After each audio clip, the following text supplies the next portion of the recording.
I am speaking now with Tetyana Teren, one of Ukraine's leading journalists and the executive director of PEN Ukraine. Tetyana, welcome. Happy to see you, Askold. My pleasure, absolutely. So Tetyana, I wonder if we could just begin by finding out a little bit about you. If you could tell us a little bit about where you were born,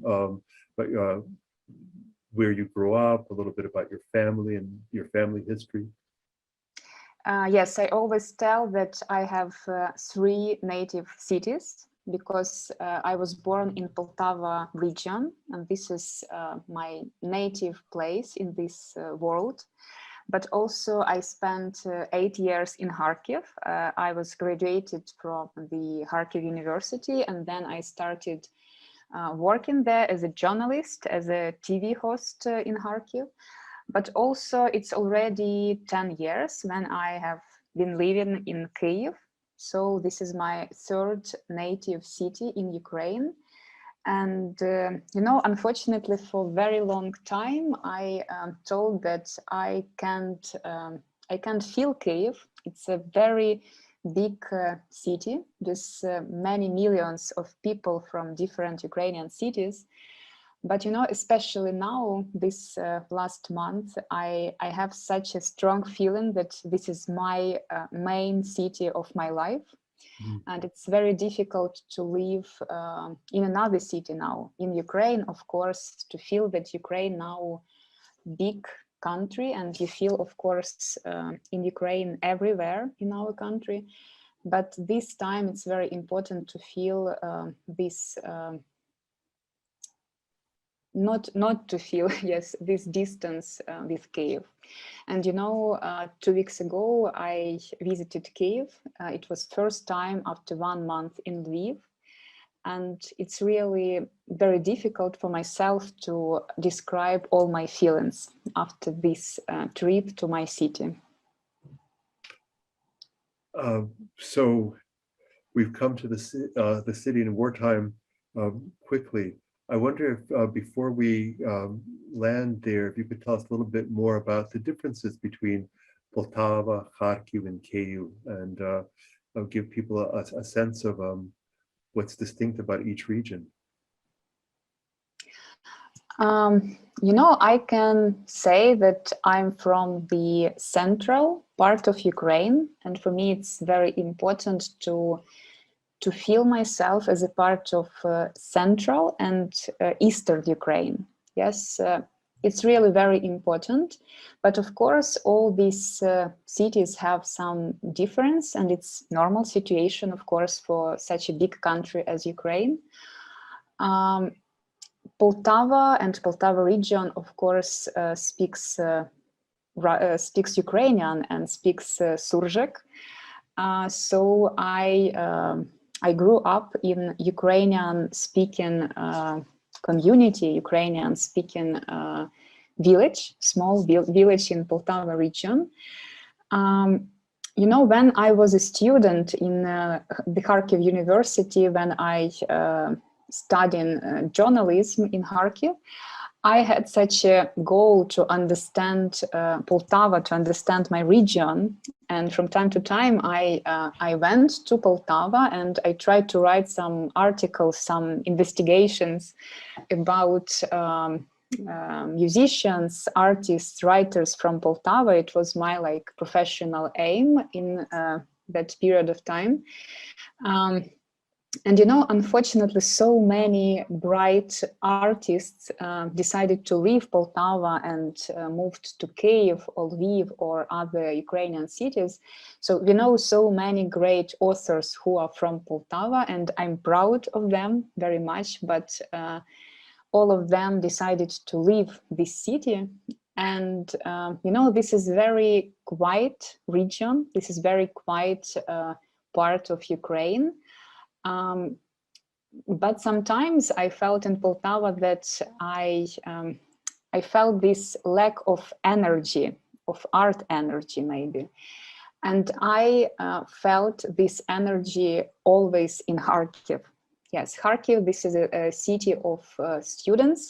This is a city of culture, of literature, and of this drive and energy. Yes. It was a difficult period of my life when I lived in Kharkiv, to be honest, because I was from Ukrainian-speaking region. And when I moved to Kharkiv, I had to study Russian language and Russian literature because we had such courses in my university, but I didn't learn Russian language in my school. So these 5 years in university, it was a bit difficult experience. Not only because I didn't know Russian, but for me it was a bit weird, uncomfortable to speak Russian, to learn Russian. So it was a big problem for myself. So I tried to explain you my first feelings in Kharkiv, these uncomfortable, unfortunately feelings, but I'm honest with you in this interview. But I need to say that I was very happy in Kharkiv professionally, because I started to work in Kharkiv as a journalist. For 5 or 6 years, I was a special reporter, special journalist for the big Ukrainian newspaper Ukraina Молода. And it was just my own desire to write for this newspaper. So I decided to write for them without any invitation. So I started to write about Kharkiv writers, musicians, about Kharkiv museums and bright cultural events. So I think that during that 8 years, I wrote really about the main figures in Kharkiv culture. And of course, even today, I'm a big fan of Kharkiv culture. And I don't know another city, as I told you already, with such a cultural drive. Yes. And what I also like in Kharkiv life, this feeling of cultural community. Because of course, Kharkiv is not such a big city as Kyiv, for example. And of course, you know everybody who work in this cultural field. And it's really big pleasure to have this possibility every day to see all these people who work in their special places, who work as artists or musicians, and every day you can have these meetings, you can visit theaters or museum exhibitions, and it was really great feeling of life. Yes, so I remember always these feelings. And also I started to work as a TV host in Kharkiv, and it was also a big professional pleasure because my director of our TV channel decided to allow me to work with literature, TV literature. So I was a TV host of a program which was dedicated to the new Ukrainian books. So I had the possibility to record Ukrainian writers and Ukrainian intellectuals and spoke to them about new books and about important ideas in our culture.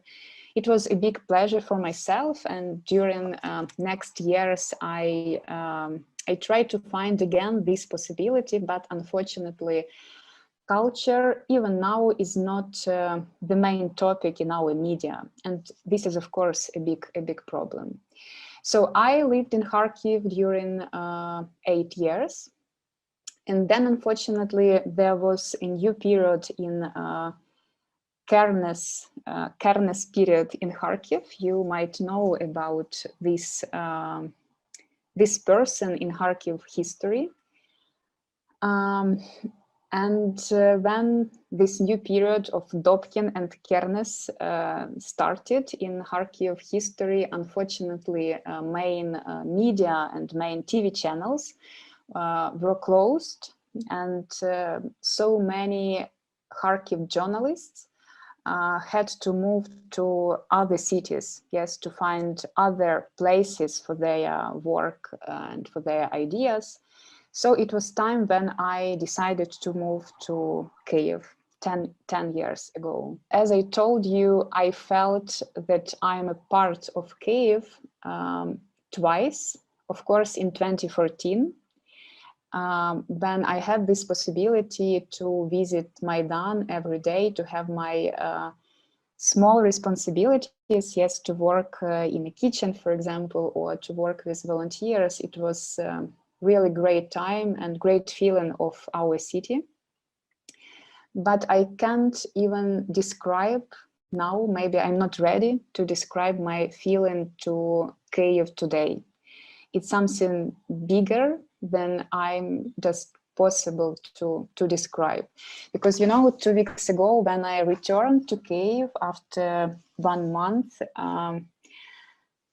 I felt that Kyiv, it's not only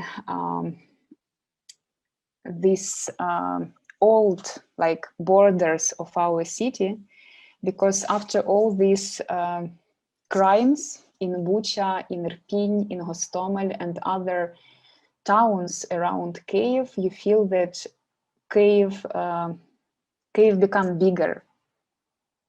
And you know, it's maybe not only about Kyiv, it's already about Ukraine, that everywhere in Ukraine, whether you are in Kyiv or in Kharkiv or in Lviv or Uzhhorod, you feel Ukraine everywhere.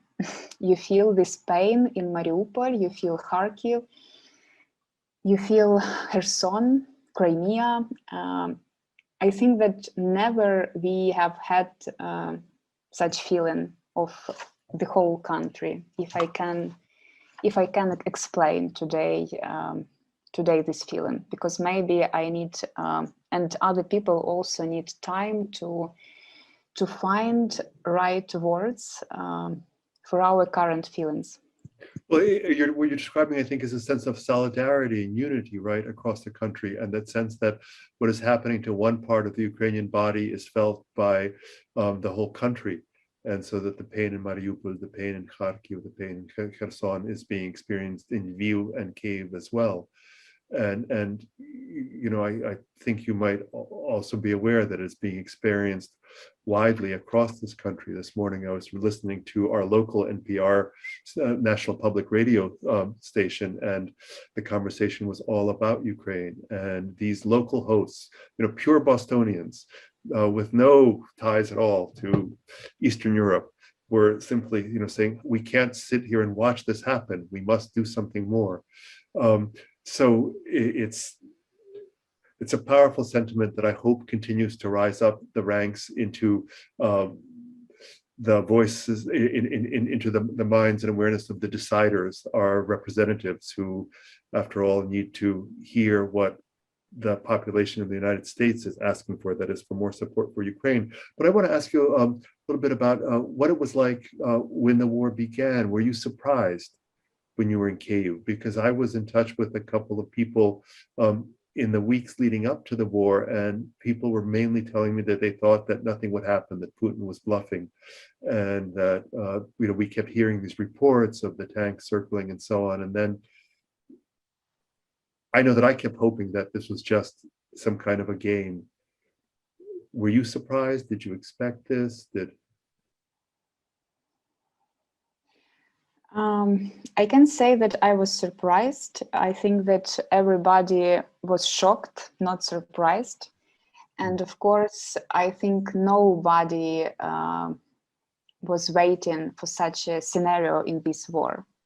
I remember this like previous 2 or 3 weeks when so many our foreign partners and colleagues called or wrote to us and asked about our plans. Yes, because when they heard all this news from American politicians, for example, or European, they, of course, thought that we need to prepare to all these scenarios. Yes, we need to prepare as a big organization. Yes, when we need to think about different plans in this situation.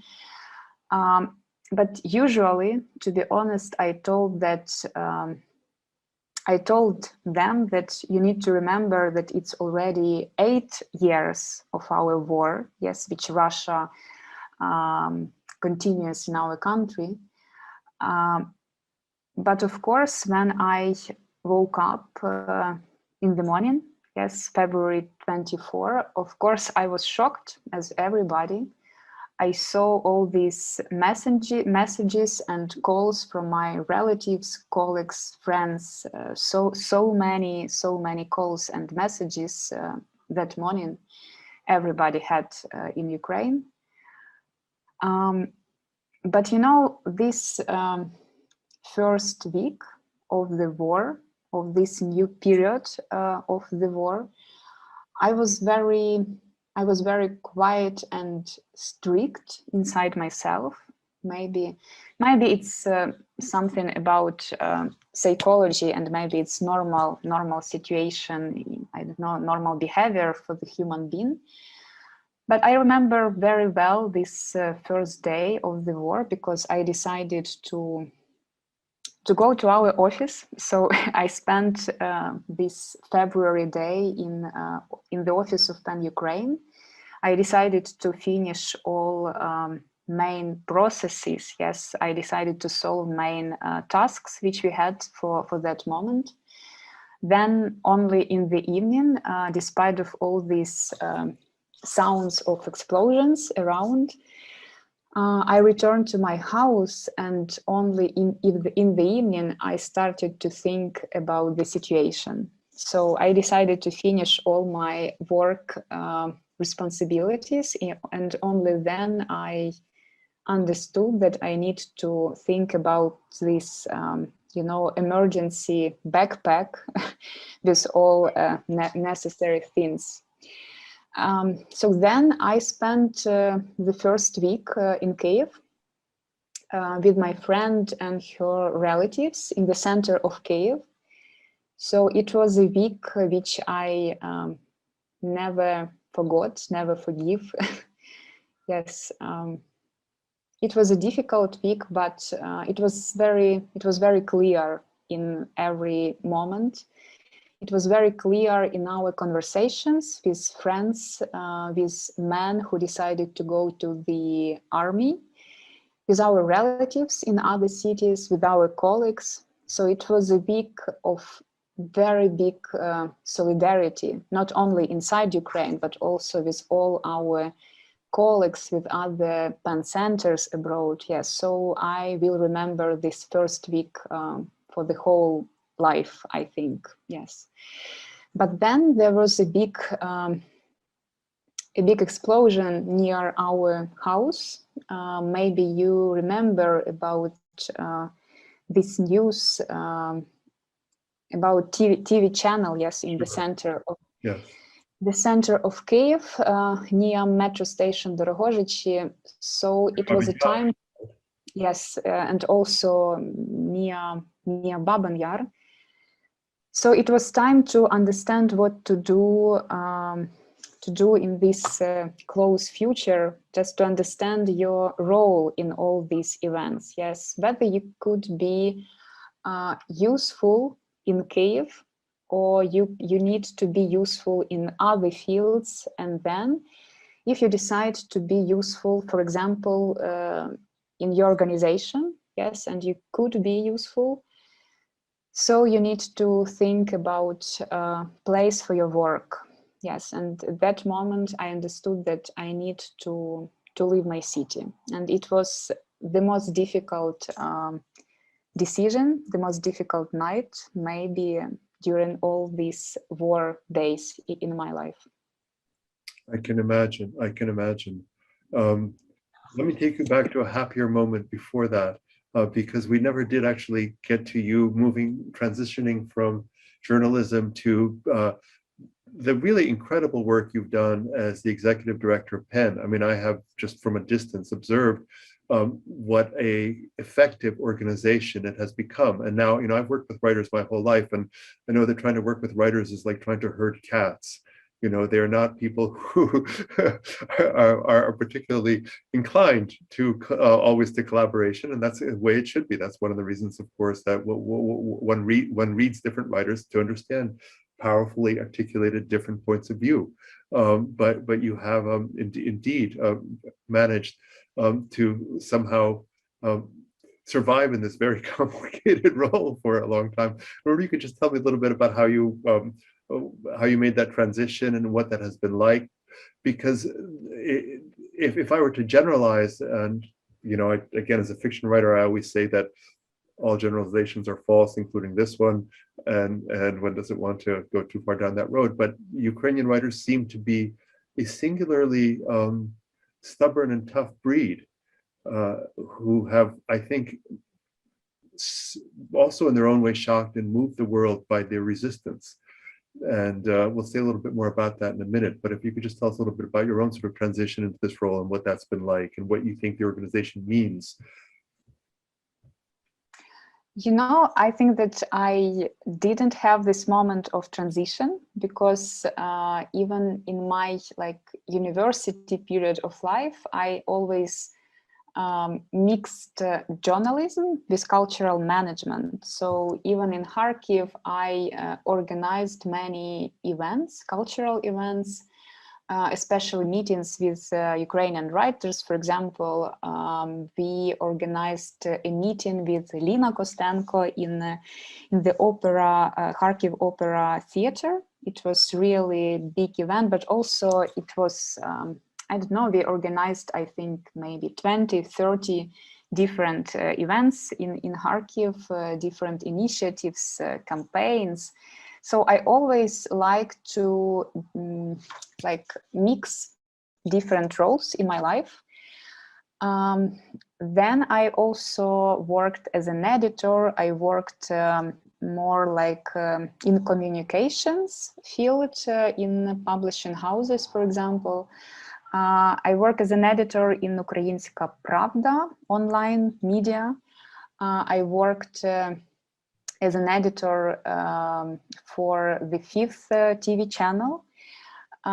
So I tried different roles, and I think it helps me to work with different tasks in my work. And when I came to PEN Ukraine 4 years ago already, I understood that it's really great place for myself, because here I can be as a curator, as the manager, as a journalist sometimes, and also so many different other roles. So I like this possibility to have different roles for myself, though unfortunately today I can say that I don't work as a journalist at all. And it's a big problem, because even at the beginning of my work in PEN Ukraine, I finished my book of interviews with Taras Prohasko, and I had a dream to finish the 4th volume of my book of interviews with other Ukrainian writers, requisites. And I even prepared all these materials and interviews, but I don't have time to finish this work. And it's of course a problem, but when you work with big organization, when you see our new projects, our new books, all our ideas, which could be also brought to life, it's also a big pleasure of cultural manager. I know, I think you know what I mean in this situation, but of course, every time I promise myself to have 1 or 2 months every year for my journalistic work, because it's even not about work today, it's about pleasure, important pleasure. So maybe we will, when we will win, I will take 1 month of vacation, and maybe I will finish my 4th book of interviews. Now I have such a dream, and also I have a dream to record big interviews with our intellectuals about their feelings during these weeks and months, because when I visited Kyiv recently, and I saw many our colleagues, many Ukrainian writers in Kyiv who spent all these weeks in Kyiv, I understood that it's very important to record their voices, to record their stories, and I know that I can do it. So I can listen to other people, and I love doing such things. So this is about journalistic part, but of course, today, first of all, I'm a manager of our organization. And I think that Ukraine, this is a very important mirror of our society, of our cultural community. And when we are together, so many of us together, we can do many important things in our cultural field, but also human rights fields. And this is really a unique combination, culture and human rights sphere. No, yeah, I entirely agree. And I also think that anyone who has the capacity to organize is actually so needed right now. It's also its own great artistic gift to be able to bring people and processes together, to make things happen, to make material the immaterial. And you mentioned Nina Kostenko, and it reminded me that I'm not hearing anything about her, and I'm wondering about this older generation of writers. Nina Kostenko, for our audience, is one of Ukraine's most important voices of a generation that came of age in the 1960s. So she must be probably in her mid to late 80s at this point. What, for example, is happening with her? How is she? Has she remained in Kyiv, or has she left the city? Do you know? To be honest, I don't know exactly, but it seems that she's still in Kyiv, I think. This event in Kharkiv, which I mentioned, it was her last public event, this presentation of her last novel, Записки сумасшедшого. So it was last event, and I remember these thousands of people. I even don't know exactly. But I remember this full opera theater in Kharkiv, and all these people who wanted to see and to hear her after so many years of her silence, public silence.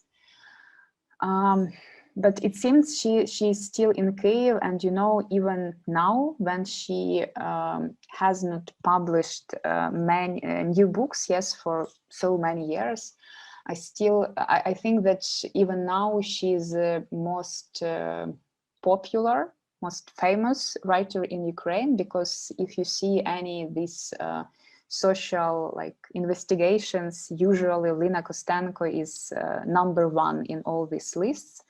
Because of course, so many people from different generations, for example, even my parents, of course, if you ask them about the main figure in Ukrainian literature, I think they also tell you that this is Lina Kostenko. So many generations know her and know her poetry. Yes, this is already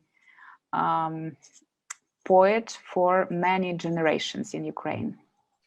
Yeah. So do you, again, as a writer and a reader and a cultural observer, do you see a conversation happening across generations?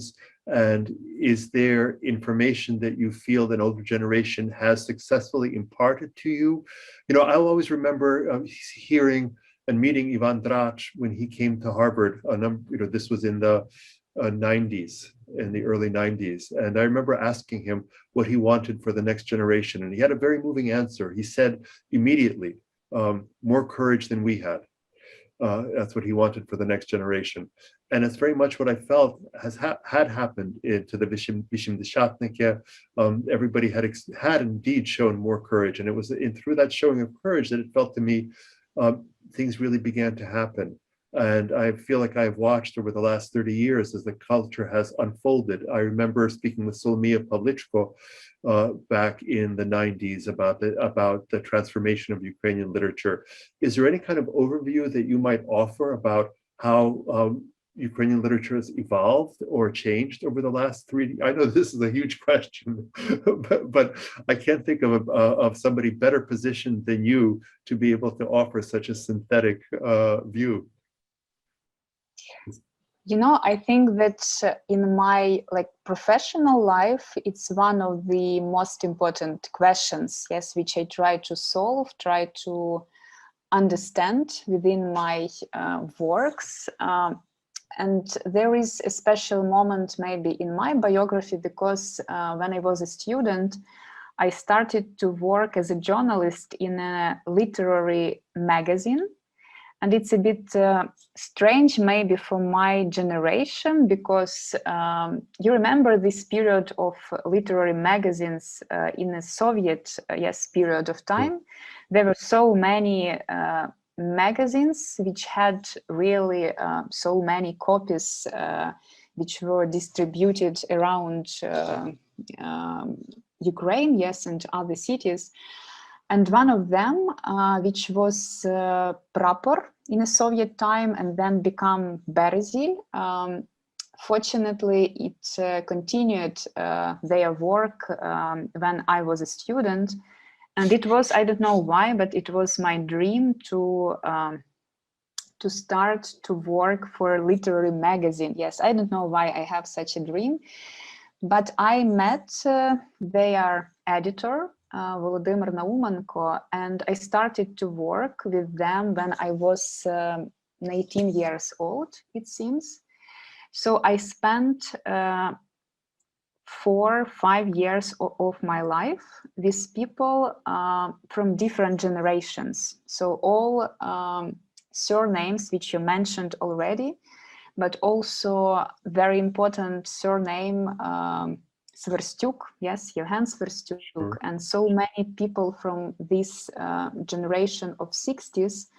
There were people who I recorded, yes, for my interviews, who I saw in our office in Kharkiv, and their books I read when I was a student. So for me, it was very important to feel that there are no any gaps between, yes, different generations, though so many people think that after Soviet period of our history, we had big gaps between every generation.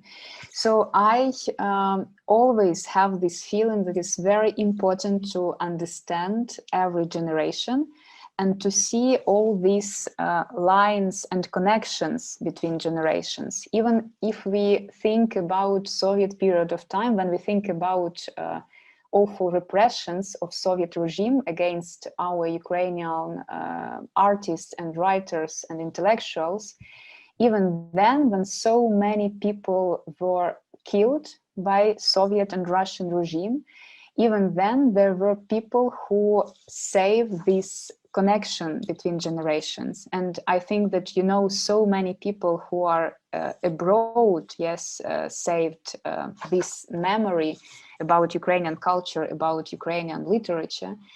And for example, in my project Requisites, I finished 3 volumes of this project, and I recorded for that volumes 30 Ukrainian writers.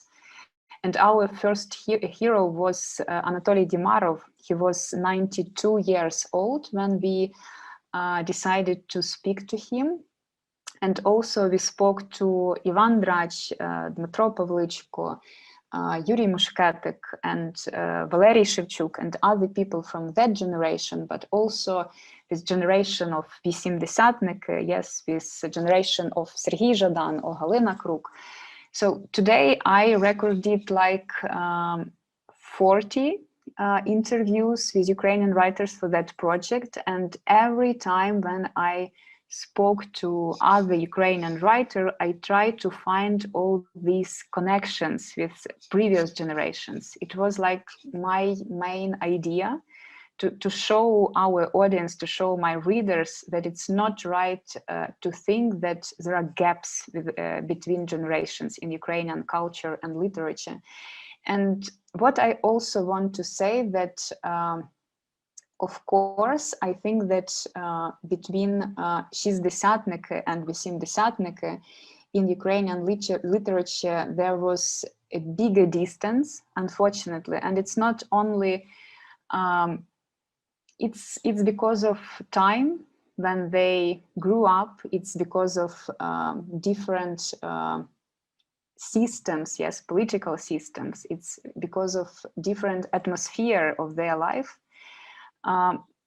This distance, we can understand this distance today, but of course in 90s and later, I think this distance, it's not so big today between different generations. And I know that every young writer can write to, for example, Serhiy Zhadan or Yuri Andrukhovich or Taras Prohasko today, to ask their thoughts about something, to ask to read their poetry or novel or something else, or they can meet them at some literary festivals, for example. So it's easier to be closer to each other in Ukrainian culture today, but it's not only because of another time in Ukraine, it's also because of another period in communications. It's not only in Ukraine, yes, it's time of social media, it's time of internet and so on. So I think today we don't have any gaps between generations, but also I'd like to tell you about one of our projects in Pan-Ukraine. The idea of this project was the idea of Ostap Slivinsky, our colleague, brilliant Ukrainian poet and translator. And Ostap decided to offer Pan-Ukraine to launch a festival workshop for young Ukrainian writers.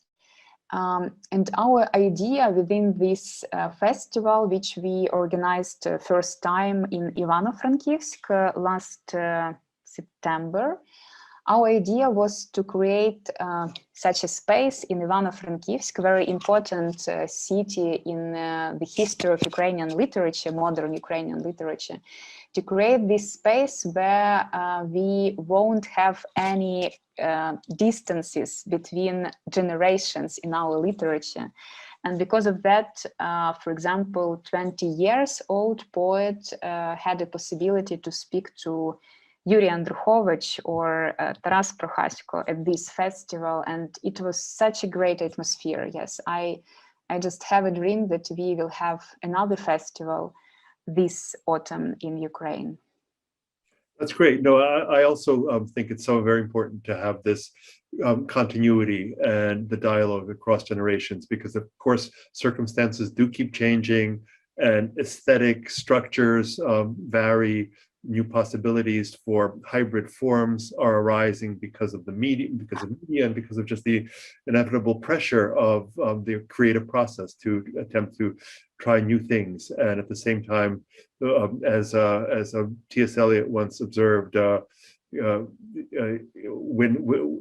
when a young poet said to him, "Why should we read these old poets? We know so much more than they do." And he said, "Yes, and they are what we know." That is, that what we know is the past, and we are then able to add our voice to it to move things forward. So that's beautiful. I don't want to keep you much longer, but I have just two more questions for you. One is, so I like to say to friends informally, but I've also said this publicly, that Ukraine is a country that was created by a poet, and that may be overstating it, but it seems to me that Shevchenko played an unusual role, and I can't think of a comparable figure in world literature who has had as much of an influence on a country as Shevchenko did. Perhaps in part because he brought the indigenous language, if you will, into a kind of literary into the level of high literature, and it gave the voice of the people an opportunity to speak with in their own language. But I say that just as a way of asking whether you feel that Ukrainian writers still play as important a role in the culture as they did in other periods in history, and what is it that you expect that writers will be? How will they have been affected by the war? I mean, a new generation's growing up that is having unprecedented experience, one that the country is not known for 80 years. What kind of effect do you think it will have on cultural relations, both within the country and beyond its borders? It's a very long and difficult question, of course, and especially at this moment, nobody knows what type of literature and what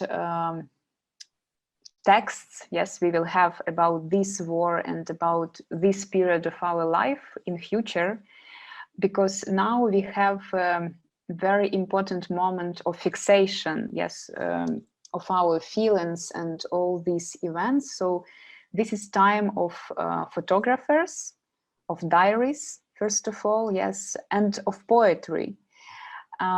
You remembered about Taras Shevchenko, but we can also think about periods of our current history, yes, in Ukraine. You remember the role of poets within Maidan, our revolution of dignity.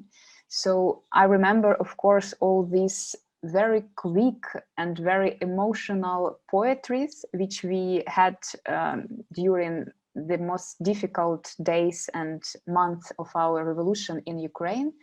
But it was really very strong poetry, and it was very important part of our fight, yes, in 2014, of course.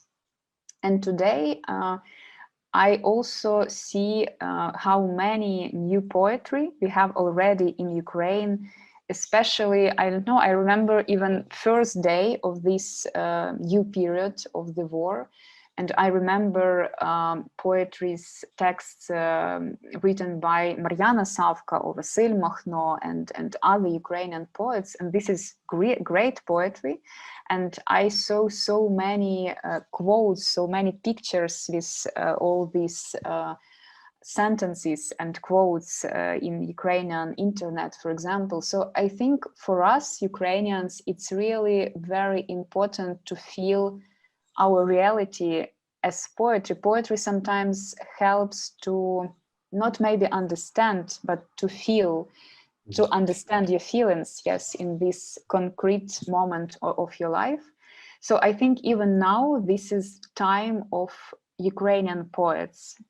And, you know, maybe even if you think about this moment that usually, for example, poetry book has in Ukraine 2,000 of copies, usually. Yes, sometimes it could be 5,000 or more, for example, for Lina Kostenko, yes, who we mentioned already. But usually it's not a big amount of copies in Ukraine, to be honest. But, you know, I always remember one phrase of Konstantin Moskalets, also big Ukrainian modern poet. And I remember when he told that poetry and poets help us to structure our reality. So help us to work with all these gaps, yes, in our life.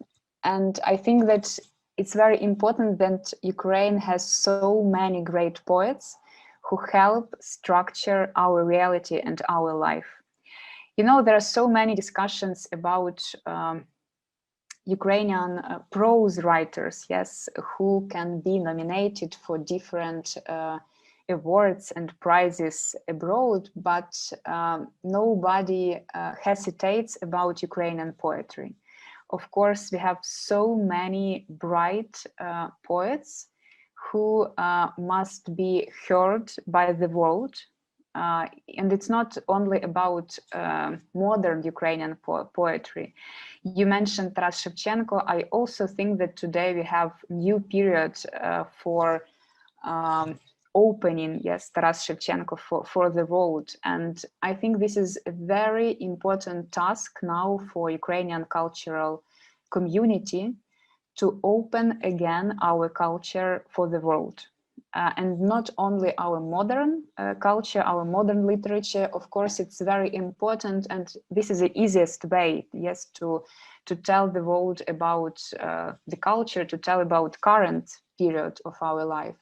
But it's also very big and difficult task for many, many years in our future to show the world that we have really great culture in Ukraine. This is our main task for future years. Yeah, beautifully said.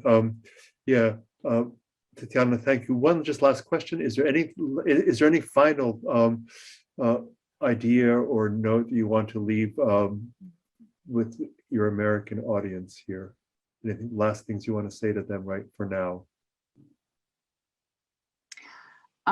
We spoke about culture, we spoke about Ukrainian literature. So I think this is also a great possibility to remind that today our cultural community, our literature community also need help and support. And as I told, we have this very important task to open again our culture for the world.